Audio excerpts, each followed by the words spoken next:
Olá! Hoje, dando continuidade, nós vamos falar sobre vitaminas e sais minerais na disciplina de Bioquímica do IFB Campus Planaltina. Bom, as vitaminas e sais minerais, elas podem ser obtidas através da nossa alimentação. O nosso corpo é incapaz de sintetizá-las, tá?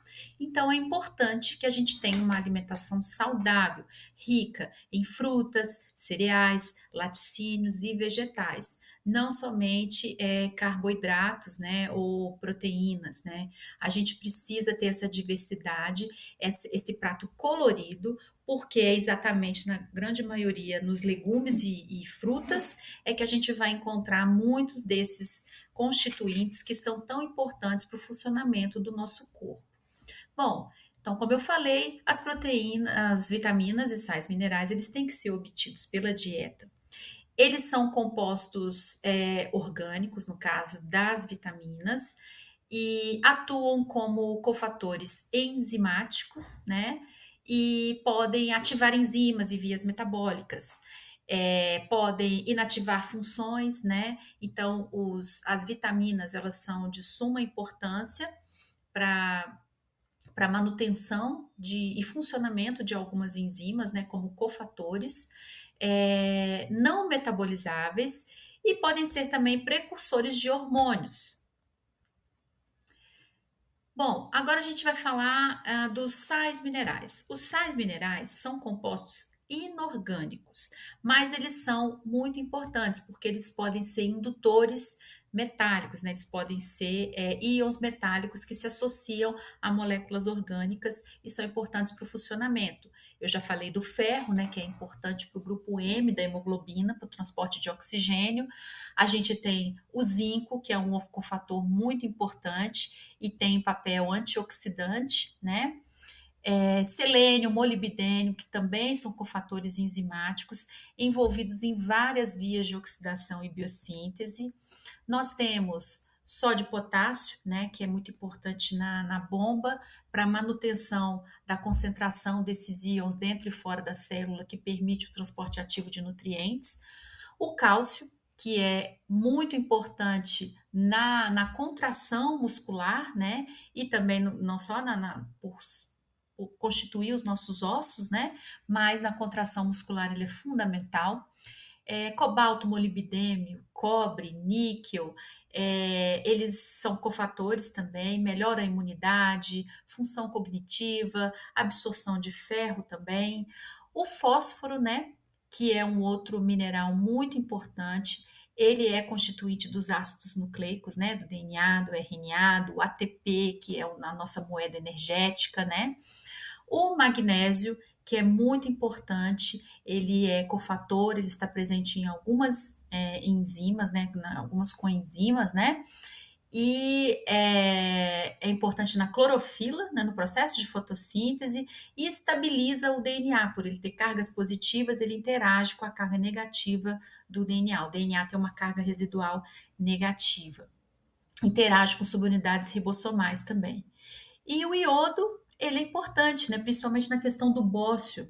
É, ele faz parte, né, do hormônio de tireoide, né? Então ele é muito importante o suprimento adequado desse mineral para que a gente não desenvolva o bócio. Bom, então vamos lá. O que é cofator enzimático? O que é coenzima?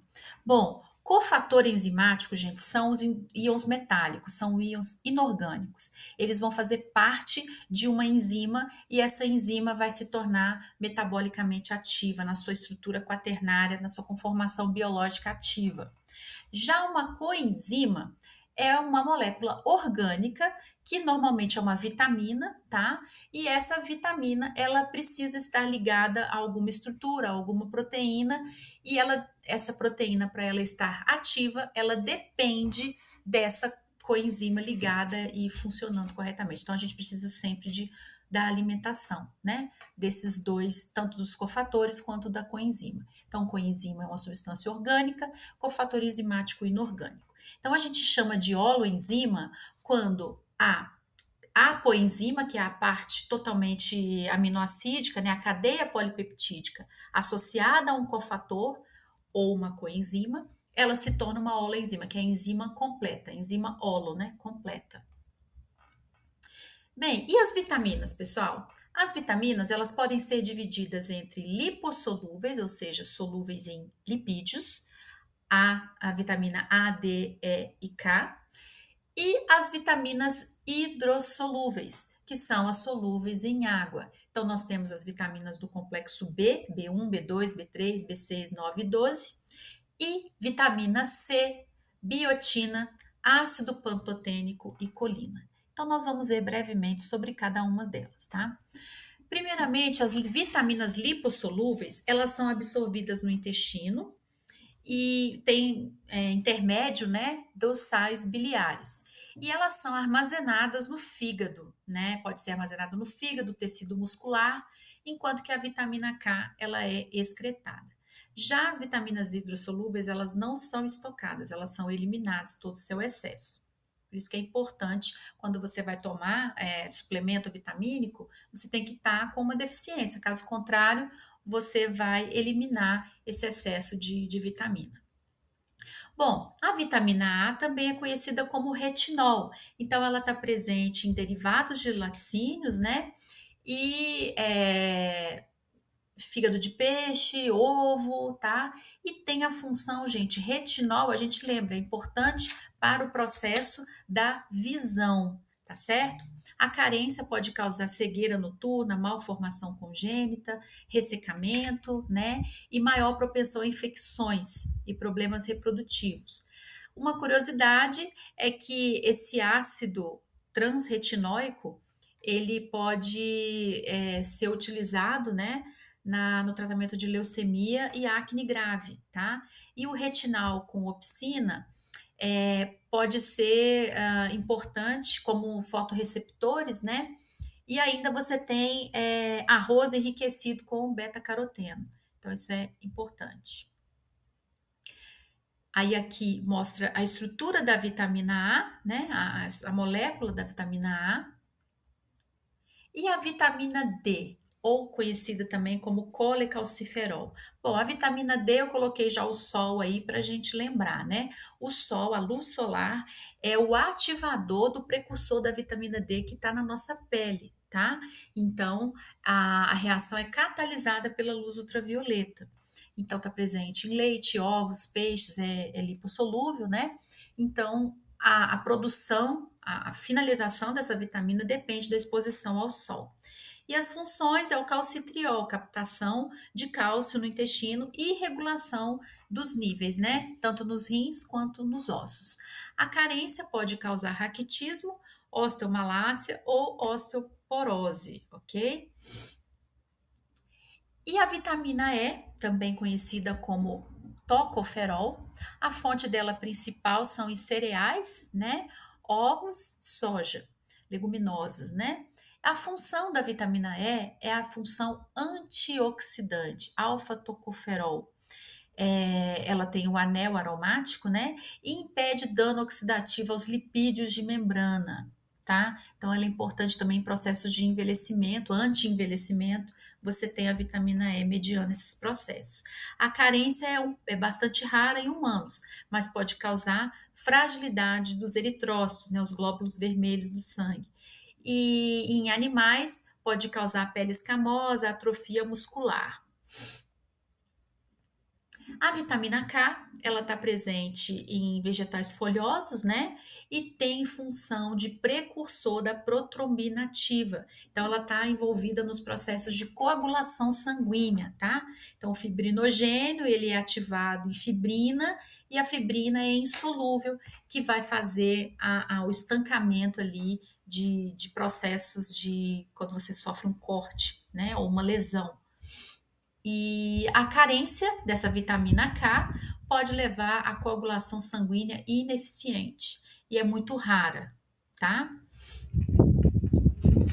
Já as vitaminas hidrossolúveis, elas têm características de serem termosensíveis, né? São sensíveis à temperatura, né? Termoláveis também, e não são armazenadas, são excretadas pela urina, como eu já falei.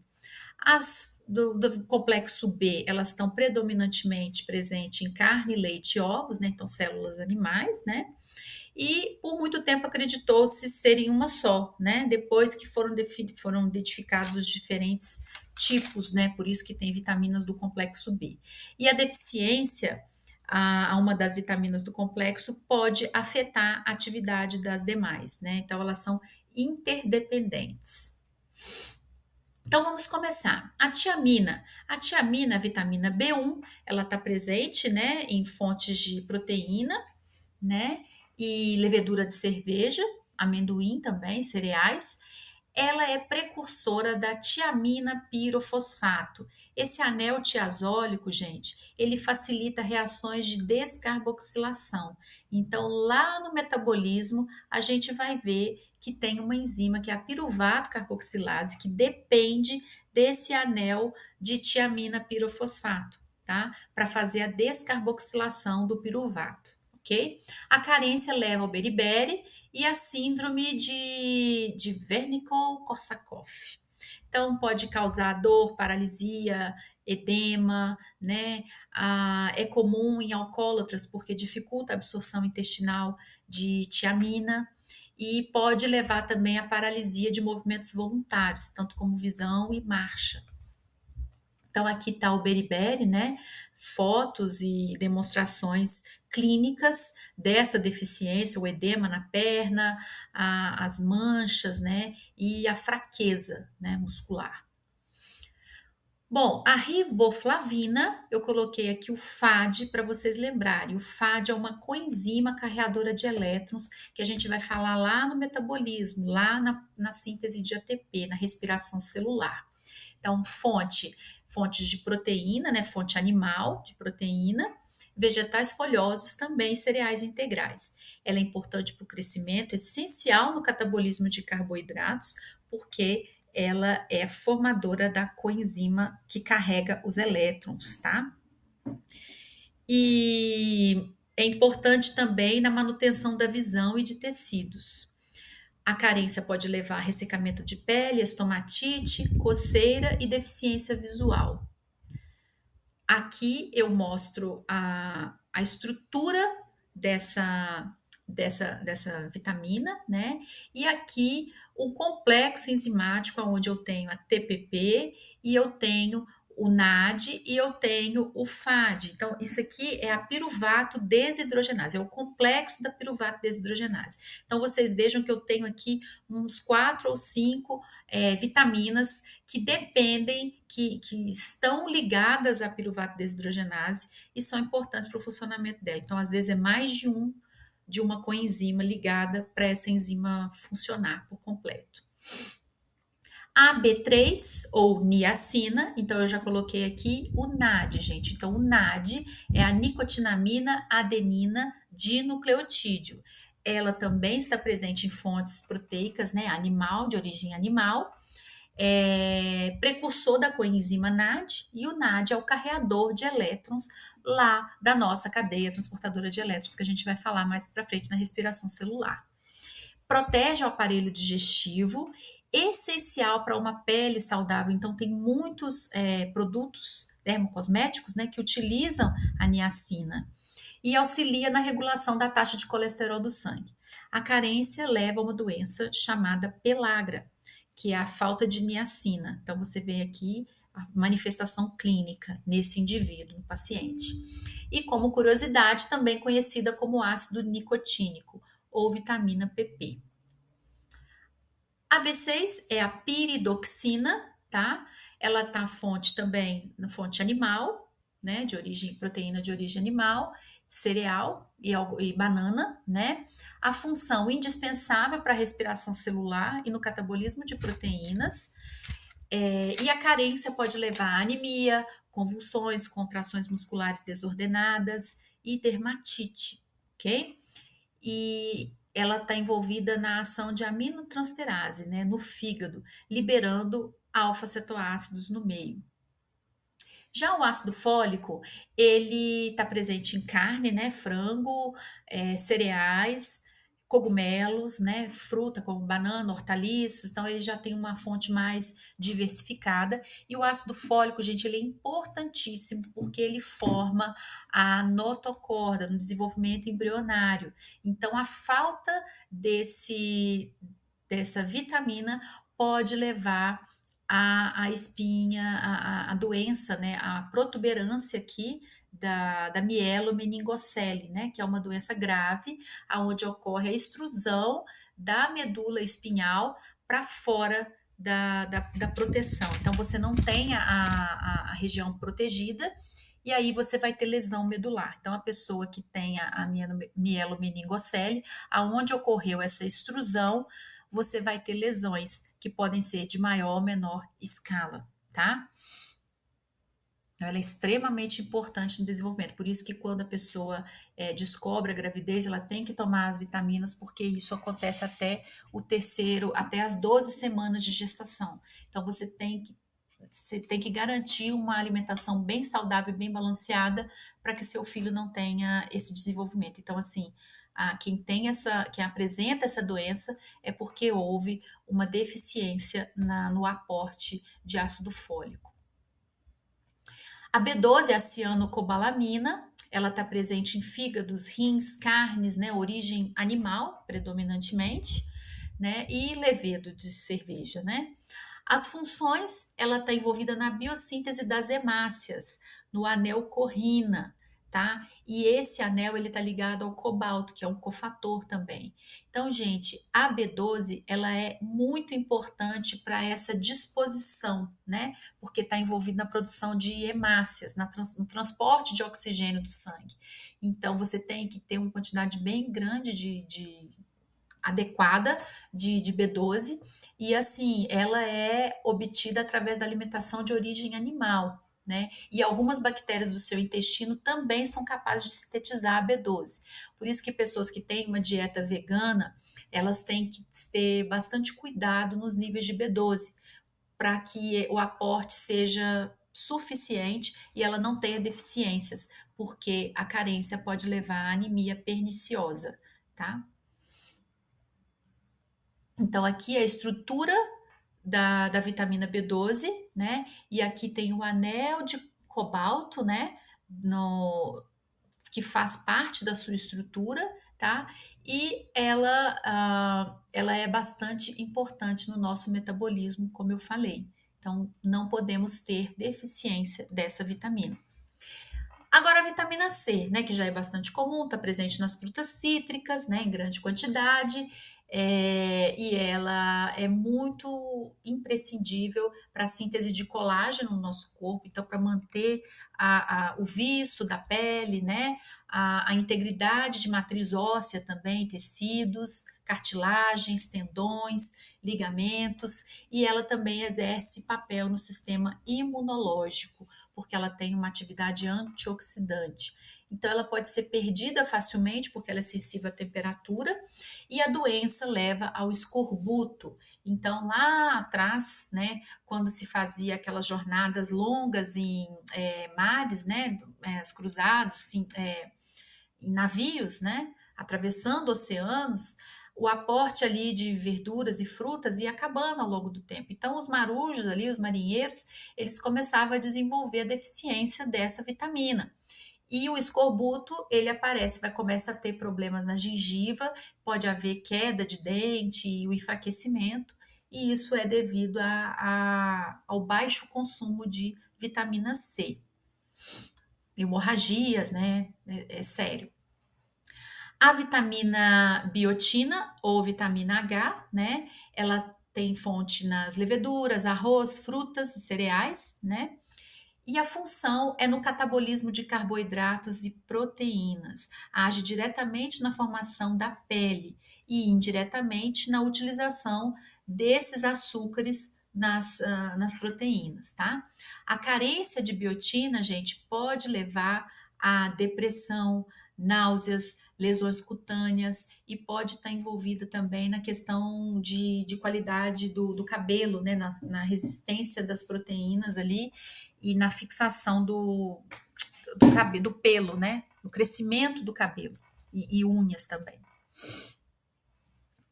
Bom, então aqui é um exemplo da biotina na piruvato carboxilase. E ela é importante no metabolismo porque ela vai substituir o intermediário do metabolismo, de modo que o metabolismo não pare. Então, é uma reação anaplerótica. Ela substitui o piruvato para que o ciclo de Krebs não seja paralisado, né?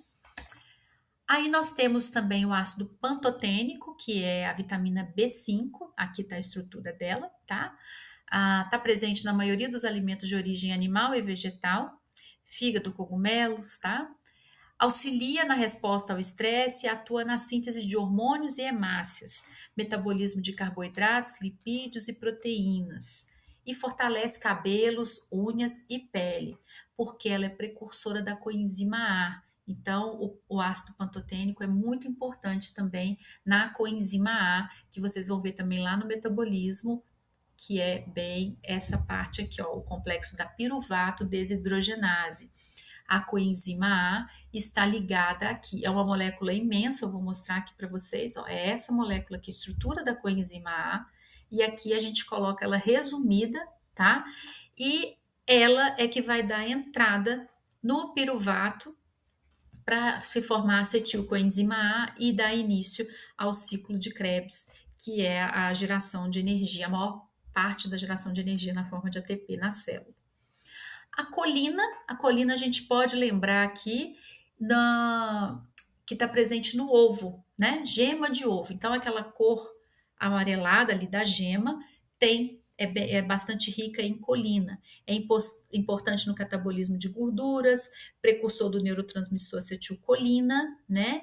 E ativador de plaquetas e componente de fosfolipídios. É componente de lecitina também, vasodilatador, e a carência pode levar a cirrose, aumento da incidência de câncer de fígado, lesões hemorrágicas nos rins e comprometimento motor. Então, gente, a acetilcolina é um neurotransmissor, né, que vai transmitir os impulsos nervosos aqui nos neurônios, né, medulares, e vai transportar isso aqui para os neurônios de músculos, né, de movimento e todo o processo decorrente desses impulsos nervosos. Então, a toxina botulínica, ela age exatamente rompendo aqui essa comunicação, tá? Então, ela paralisa porque ela age exatamente nessa comunicação aqui, impede o movimento. E se você tiver a doença do botulismo, isso vai paralisar por completo o seu corpo, né? E a gente pode usar também o Botox, né? Que é a toxina botulínica em concentrações bem baixas, que vão agir apenas localmente, né? Na região da face, para você ter a proteção ali, a manutenção daquele músculo sem movimento, né? E as vitaminas, agora aqui é um resumo, né, gente, das vitaminas.